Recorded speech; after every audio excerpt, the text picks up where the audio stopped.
very much, Julian, for the introduction and for the invitation. It's absolutely lovely to be here, and it's a lovely city, it's a lovely university, and I'm proud to be here. So this is the shortened title of my talk, as you might realize, but don't worry, I do have a story in the middle of the talk as a sort of an intermission. And the structure of my talk today comes from an invited talk that I gave about a year ago to the geography department at the University of Auckland, and they asked me some questions about my career, and including these. Have you had any surprises or unexpected developments in your area of hydrology or climate research? And what do you think will be at the forefront of hydrology and climate research in the next decade? And these are nice, I found them nice writer's prompts to talk about the series of hydrology and eco-hydrology work that I've been involved in, and so I've kept them. And I'll just talk briefly about how I got to where I got, because it's been a sort of a bit of a winding road. I started, as Julian said, at the University of Auckland, and if you are looking for an internship, can I suggest instead of me, or you can really call me if you want, call these guys instead. It is the most wonderful place that I've ever been to. It's the Lee Marine Laboratory, where I did my master's. This is Goat Island, and it's the site of New Zealand's oldest marine reserve. It's in place since 1974, and the fish follow you around. The water is warm, and it's lovely. I did an internship. My internship was at the University of Vigo in Spain, and I think it says something about me as a young man that I went to Spain for several months and forgot to bring a hat. And then I did my PhD at Victoria University of Wellington, another lovely spot. And then I did a postdoc hosted by the US Forest Service in the University of Hawaii. And now I work for NIWA in New Zealand. These are some photos from my fieldwork. But most of the time I don't do this. Most of the time I sit in front of a computer and write code. If I'm lucky, a lot of the time I answer emails, urgent emails about administration. But that's it. Now, today I'm going to be talking about stable isotopes. That's been, I guess, a central theme of my research, or at least a tool that I've used a lot. And so stable isotope ratios, which I'll be talking about, are ratios of ratios. If we think about hydrogen, the normal hydrogen atom has an atomic mass of 1. It has 1 proton. Deuterium, a stable isotope, has a neutron as well. If you think of a glass of water and you want to know its stable isotope ratio for hydrogen, you would look at the ratio of 2H to 1H, this is 2H, this is 1H, in the sample, and you divide that by the ratio of 2H to 1H in seawater. So and then you times that by 1,000 to get the delta D or delta 2H value.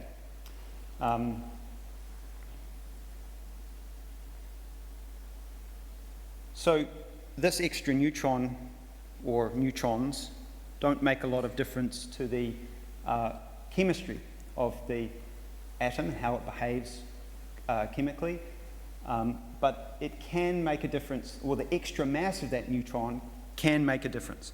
So not the charge chemistry, but the mass can make a difference. Where you have chemical reactions, you tend to have more of the lighter isotope in the product.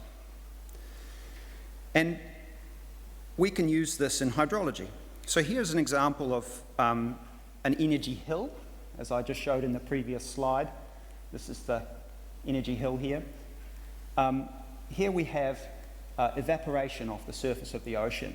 And remember that your delta 18O or delta D value is 0, the delta 18O value of water that's evaporated off the surface of the ocean tends to be more negative because it's got less of the heavy isotope.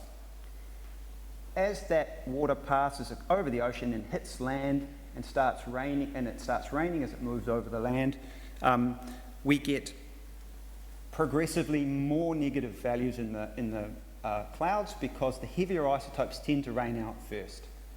And so what's left over in the cloud becomes isotopically lighter, and the rain that falls further inland and at high elevations becomes isotopically lighter. If you have groundwater that's come from high elevation, it will tend to be more, and it's passing down this way, it'll tend to be isotopically more negative than rain that's fallen here. Now we can use this because, I'll show that how we use it in the next slide.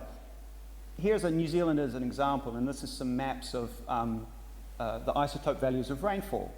New Zealand is characterised by these high central mountain ranges. These are the Southern Alps in the South Island, and a predominant wind direction from the west-southwest. When the rain hits these Alps, you tend to get these enriched values on the western side, and especially at low elevations. And then over at high elevations, it becomes very, very isotopically depleted. And then we can trace the movement of this isotopically depleted rainfall. This is more red in this photo, in river systems that pass down through the flats, the low elevation areas on the east side of the country. Another thing to note in this picture is that water that's coming out of the lakes here is more yellow, more enriched, and that's because of the same effect that I showed before. As the lighter isotope goes off in the evaporation, it enriches what's left, so we see enriched values in the lakes. So that's the summary. So just answering the first of those questions that I mentioned at the start, have you had any surprises or unexpected developments in your area of hydrology and climate? Well, my first surprise as a marine biologist coming into terrestrial biogeochemistry was that on land the hydrological and nutrient cycles are tightly linked. As I said, this was mostly a surprise to me. I think that's probably pretty well known by terrestrial biogeochemists. But here is a picture of Kilauea volcano in Hawaii. And this is an example, or the soils around here are an example of very, very young soils. So by young, I mean it's just come out of the ground and solidified. And what we tend to see in these young soils are a high phosphorus content and low nitrogen content. And this tends to mean that primary production or plant growth in these young soils is limited by nitrogen availability. The plants that naturally live there are adapted to live in low nutrient environments. As we move along the chronosequence of Hawaii, that's older and older soils along the island chain, because the plates are moving over the hot spot and creating older and older islands as it moves along. We see a reduction in phosphorus availability and an increase in nitrogen in the soils. But what invasive nitrogen fixing trees do is they come in and they bump this nitrogen up in the young soils. And this changes the species that can live in these young soils. It changes and so it can make them more accessible to other invasive species. And invasive species are a big problem in Hawaii, and you could see that the problems can be compounding when you have a biogeochemical change causing an ecological change. So for my postdoc, I asked my supervisor when I arrived, what are the take it to the bank answers that you want at the end of my work? And these are them. How is this, so this is an invasive nitrogen fixing tree. It's called Kiawe, or Prosopis pallida, or the locals, Kiawe is the local name. It's a mesquite tree. How is this invasive nitrogen fixing tree altering water quality? water and nitrogen cycles in the dry side of the island? Are trees near the ocean accessing groundwater? And does groundwater access make the impacts of this invasive tree worse? So is it perhaps advisable that we prioritise removing these trees in lowland areas, cutting them all down and burning them? So these were our sort of hypotheses for this work. Firstly, that this is the Chiave tree here, that it's a phreatophyte, so it accesses groundwater with its deep taproot. The first hypothesis was that it would reduce groundwater flow to the ocean through increased transpiration above the shallow-rooted species that live there. Secondly, that access to the groundwater would increase nitrogen content of soils through litterfall. And thirdly, that there'd be a passage of nitrogen from that extra fixed nitrogen down into groundwater, increasing nitrogen flow to the ocean. And that could potentially result in coastal eutrophication, excessive algal growth. So this is the system. Very low seasonal rainfall at low elevations, around 250 millimetre a year. I don't know what PET is, but it'd be many times that. The soils, as I said, have naturally low nitrogen content, and these stands of Chiave trees have been there for about 150 years. And this is a problem across the Hawaiian Islands. These Chiave trees cover about 3.5% of the total land area of the Hawaiian Islands, so they're changing soils everywhere. Now, this is, we started off looking at two sites, one about 70 metres elevation, we called the upland site, which is very, very dry. This is lava rock here, about 3,000 years old. But after rain, you get a sort of ephemeral coverage of herbs. The lowland site, much bigger trees, denser stands, and you don't tend to see that branch die-off that you see in drought at the upland area. So this is our site, how it looks like at the top. We took our groundwater samples in this cave here. This is a lava cave, a lava tube. This is the entrance to it. This sign arrived after we, after we left. I found this online saying you'll get fined $10,000 if you go in here. This is where we went to take our samples. But a small entrance into this incredible underground cavern, and that's groundwater there.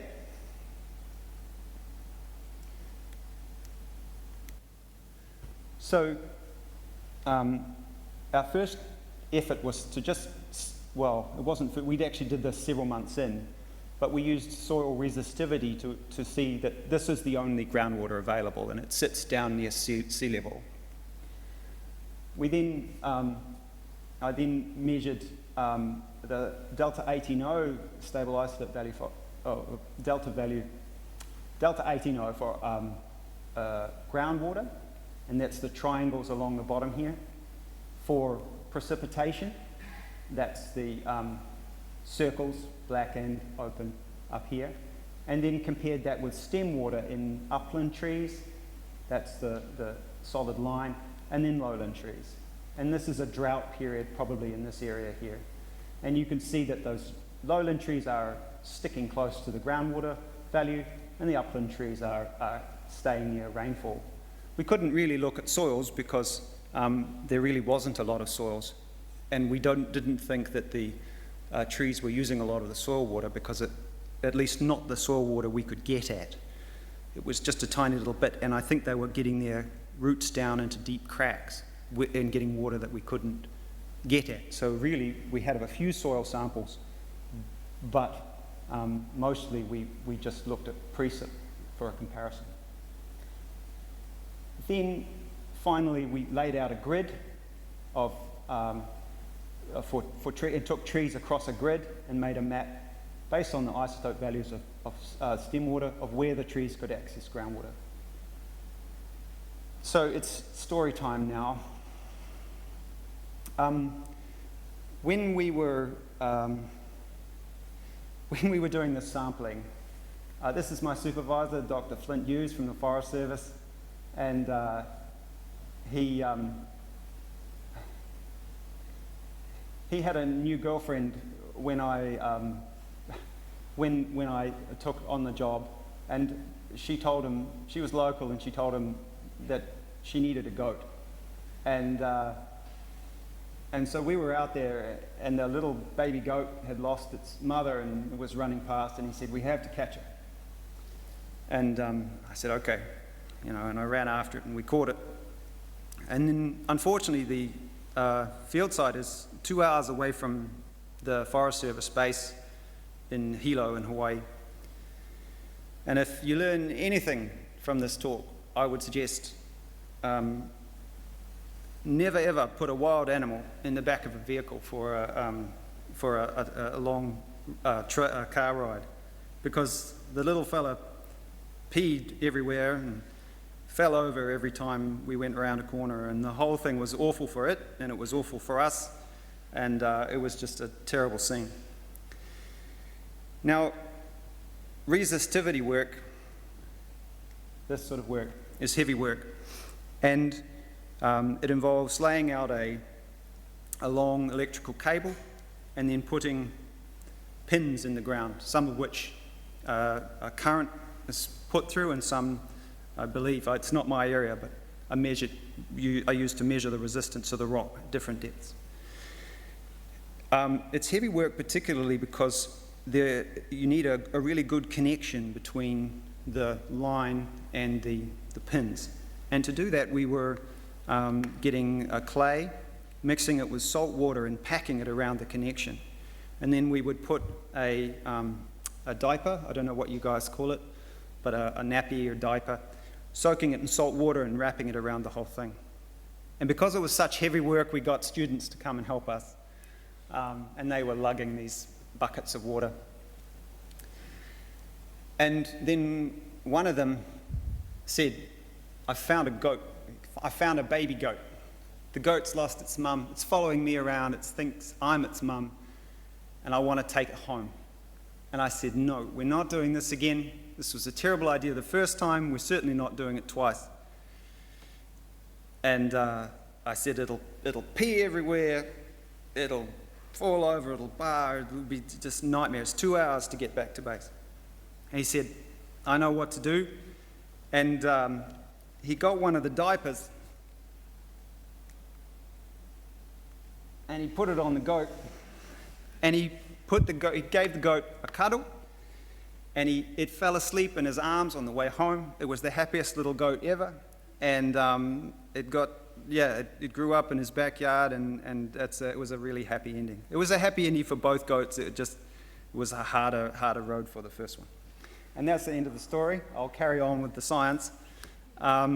So once we had our map of where the trees could get groundwater, we then started looking at what the biogeochemical impacts of groundwater access were.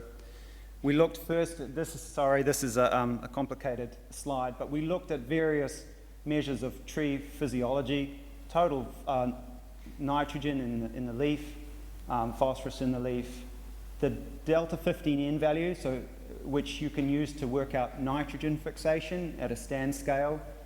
Notably, the lowland trees show a delta 15N value very similar to what would be expected from nitrogen fixation, near zero. Delta 13C indicating higher water use efficiency at the upland site, and just generally the upland trees with less groundwater access do it tough during droughts. The impact of that at a stand scale was much more phosphorus, carbon, and nitrogen being deposited as leaf litter and branches to the soil, much higher carbon, nitrogen, and phosphorus in the soils themselves in the lowland areas where there were groundwater access, and higher nitrogen leaching. And now this plot took me about 6 months to make, or 6 months of work, because we were adding with a little syringe water into the top of soil cores and measuring leaching out of the bottom of the soil cores, plus rainfall. But an issue with this was that the natural rainfall for the site ends at about this point on the x-axis, 250 millimeters. So we just never see this amount of leaching. In fact, I think there's probably almost no leaching at either site. It's just too hot and too dry. So what we have here is I guess a separation in the fixation of nitrogen and its loss through into groundwater. And as a result, I'll just skip on to the next slide. I'll skip back again shortly. At the lowland site, you end up with this massive buildup of almost tea-like leaf litter in soil, whereas at the upland site, you have this hard mineral soil. So in summary, where, even in the lowland areas, sure, you have high transpiration rates, you probably have reduced groundwater flow, or you do. You have more litter fall, you have much higher nitrogen content in the soils, but we don't think a much higher nitrogen flow to groundwater, and we don't think we have higher nitrogen flow to the ocean. And this is Kiholo from the air. The site is called Kiholo Bay. And this shows the outflow of one of those lava caves, the water coming out from submarine groundwater discharge. This was quantified at around 27,000 cubic meters per day. And using our transpiration measurements and the isotope values, or the isotope proportion, or the groundwater uptake proportion, we calculated groundwater uptake at around 200 cubic meters a day, so less than 1% of the total groundwater flow. So really not a significant, or at least not an enormous amount. So I've sort of talked about that a bit already. So the second surprise, I guess, that I ran into during my work was the two water worlds, hypothesis or effect. And I would say that this, in contrast to the last surprised a lot of people, and they're still arguing about it. And I think the previous example gives a good example of where this really doesn't hold, because we could see that the trees are using groundwater that contribute to flows, and I'll explain more now. So the two water worlds hypothesis is that the water that contributes to stream flow and groundwater is different to the water that plants use. It's separated. And so they say that, or the idea says that these trees are using soil-bound water predominantly, and that soil-bound water doesn't contribute to stream flow and groundwater. Soil-bound water tends to be subject to evaporation. And so as water evaporates off that soil surface, I'll explain this. This is the meteoric water line. This is the relationship between delta 18O and delta 2H in a water sample. Normally precipitation sits on this line, and so does stream water and groundwater. As water evaporates, it tends to come off this line. And that's what you see for shallow soil water, and you see it in almost everything that comes out of trees, the xylem water that we showed before. So if trees were taking up water that contribute to stream water, you would expect them to show something that looked like this. Or if that evaporated water was being pushed down into streams, at least in the summer, you'd expect the stream water to really peel off this line a lot. And you don't see either of those things. I think I explained that as well as I can. So here's where we looked at that. This is a site in the foothills of the Southern Alps in New Zealand. And in around 1959, or the early 60s, or 1959, the hills looked like this. And shortly thereafter, they stopped burning off the shrubs that lived there to reduce soil erosion. And about 20 years ago now, and 10 years, it's been 10 years since I did this, the same hillside looked like this. It's covered in these shrubs. So we wanted to know what the hydrological impact of those shrubs regrowing was. And so we went and measured isotopes in the way that I described in a couple of slides ago. We looked at the precipitation isotopes. We looked at, that's these light or unfilled circles here, and indeed they sit on a line between D2H and D18O. They sit tightly on that line. So does groundwater, so does stream water. So all check so far. We looked at soil water at different depths. Soil water down at about 60 centimetres, 30 centimetres, less, tends to sit pretty close to the line, but the shallow soil water peels off, as we would expect when there's been a lot of evaporation off it. And when we looked at the plant stem water, it looked very much like that shallow soil water. So it certainly seems like they are using shallow soil water. But we weren't satisfied just with the isotopes, so we looked at sapflow rates as well. This is a sapflow measurement system. I think this was a previous installation that was being taken apart, and we took a photo, so it looks pretty ratty. I think the installation was at the back end of winter, so it was pretty cold up there. And we compared so the sapflow measures how fast the water's going up the stem.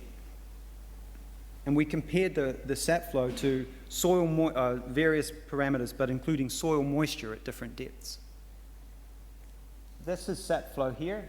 This is the winter time. This is the spring, and you could see as the amount of sunlight and the vapor pressure deficit increase, we see this, and actually the leaves come out. We see a big increase in sapflow rate.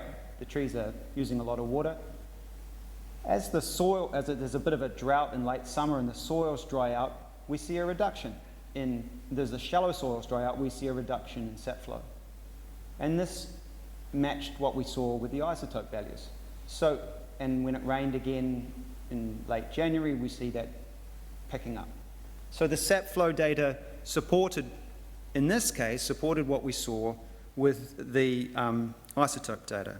And we have a system here that's really seems to be quite different to the previous one I showed in Hawaii, where the trees are using a lot of groundwater and are very resistant and resilient to drought.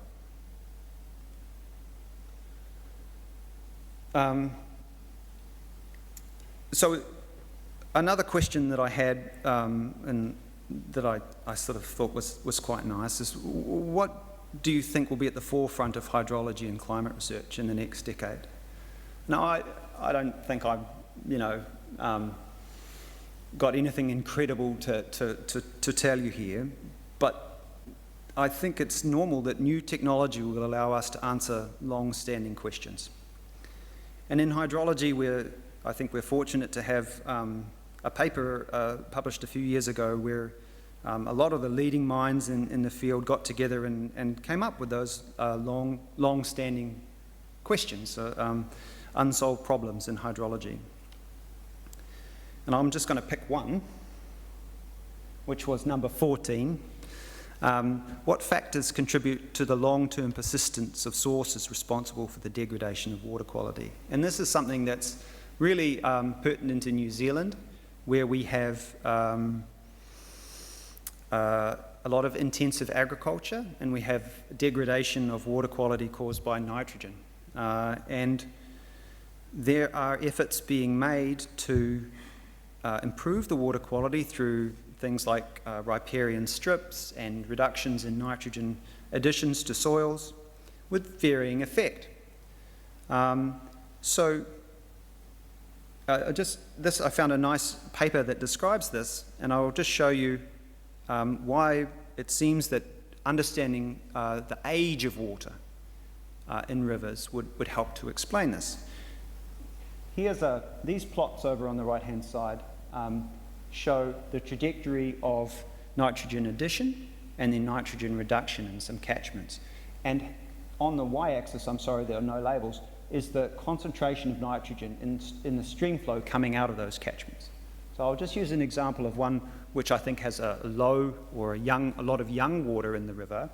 And we could see in the 1970s, through to maybe the 1990, there was an increase in nitrogen being added, and then they started reducing, and we saw a reduction, it's almost matching in the nitrogen concentration coming out in response to nitrogen reduction nitrogen being reduced, being added into the system.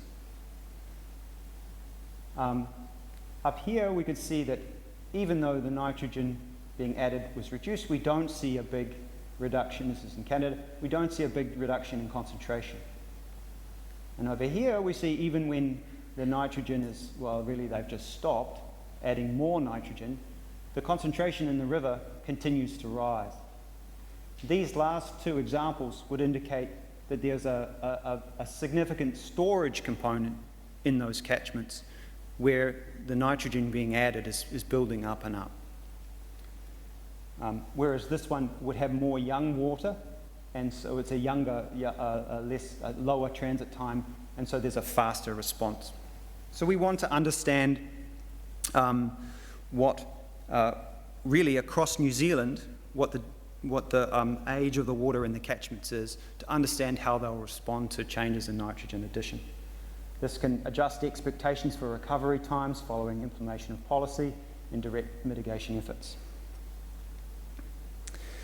So how do we measure water age? Well, we need tracer data in hydrological inputs and outputs. Here we have a delta 18O again, and this shows a seasonal change in the delta 18O of rainfall. It tends to go more enriched in the summer and more negative in the winter. If we measure the same thing in stream flow, we get a sort of a squashed version of the previous plot. And the degree of squashing tends to reflect the age. The more compressed the response or the stream flow cycle is relative to what we see in precipitation, basically the older the water. That's a simplified version. There's several different models you can use to model travel time based on these input and output signals. So how can new technology help us to provide this information at an operational national scale? Well, if I was a water manager, I would want to be able to get this data without measuring several years of isotope values. We want to know this sort of right away. So timely management decisions require us to predict water age distributions across. We would like to be able to predict water age distributions across the catchments of New Zealand. A prediction requires water ages from many sites nationally, and we just don't have both of those things, the input and the output, at many sites nationally. We can possibly get it at a national scale in the outputs, because scientists around in the regional governments in New Zealand are required to go out and measure water quality. So we can get the samples, but no one is going out and measuring precipitation. They just don't do it. They certainly don't measure precipitation isotopes across enormous catchments. So we need to model that. This is the bottleneck for us to be able to produce these lots of water age measurements in lots of different catchments across New Zealand. So we think that new techniques in machine learning and statistical downscaling may open possibilities for our precipitation input values. So this is a way for us to model that input value in precipitation. We fit a sinusoidal model to the time series of isotope data. We do that in both the input and the output, and we compare the two. There's a very simple metric called, simple to calculate, called the young water fraction. I'll tell you more about that later, and you calculate that by simply dividing one amplitude, the input amplitude, by the output amplitude. Sorry, it's the other way around. Output amplitude divided by the input amplitude. So to make our precipitation models, we had to collate an enormous amount of data. There is a IAEA, International Atomic Energy Association, sites only at 2 sites in New Zealand, 2 out of a fairly long country. There was a big effort from researchers between 2007 and 2010 to collect more sites. We've collated data from lots of different research projects around New Zealand, projects for forest hydrology, biosecurity and sediment source tracking. All have done these little here and there measurements of precipitation isotope values. So we now have a database of over 100 sites nationally. They look like this, and we have long time series from all of those sites. The density of data looks like this. It's not, it's not even. As I said, there was a big effort between 2007 and 2010. This is a fellow named Mike Stewart, mostly from the Institute of Geological and Nuclear Sciences, going out or organising this. And there's been a bit more recently. This is us. And this is a postdoc I work with, Alice Hill. And one of the things we identified is a lack of sites at high elevations, and she's gone out and organised a citizen science network of ski, what are they called? Like the people who run ski fields to collect samples, and climbers, etc., etc. We then, so to make these water age measurements, we put the input values from precipitation models into at a catchment scale and sort of route them downstream to the outlet or the river measurement point. And then we fit the curves to our river water time series, and we compare the amplitudes. And this is what we get across New Zealand. These are young water fractions calculated as the amplitude of the stream water time series divided by the amplitude of precipitation time series, and it works out as the proportion the proportion of water in the river less than around 2.3 months old. You see a good range across New Zealand. We think we can do better than the precipitation model we're currently using, and the way we're doing this is using machine learning. And this is Andy McKenzie, sort of the coder that's been helping me the most. He told me to describe this photo as the modelling team. And he has coded up the XGBoost machine learning model for predicting isotope values of rainfall across New Zealand. He's done an incredible job. It's very, very accurate. The red are, all the sites look like this. Of our 100 sites, I've just picked a few. It's still pretty small. You observe delta 18O value of rainfall at a monthly time step versus the predicted. It really is uncanny how well this thing works, although it does tend to underpredict extreme values. And for transit time modelling, that certainly is an issue, and you'll tend to get higher transit times in the output than if these had been bang on, because it underpredicts the amplitude of the precipitation time series, and so you get effectively a higher young water fraction. And we still need to sort that out, and we'll sort that out. You can make maps of this too. And we can sort that out by testing across sites where we have concurrent precipitation and river water isotope records, testing the various different precipitation models that we're using and the young water fractions that come out of them against what are measured young water fractions. The only issue with this is we mostly have these concurrent records at smaller catchments, but we make do with what we have. And that's it. Thank you very much for your attention.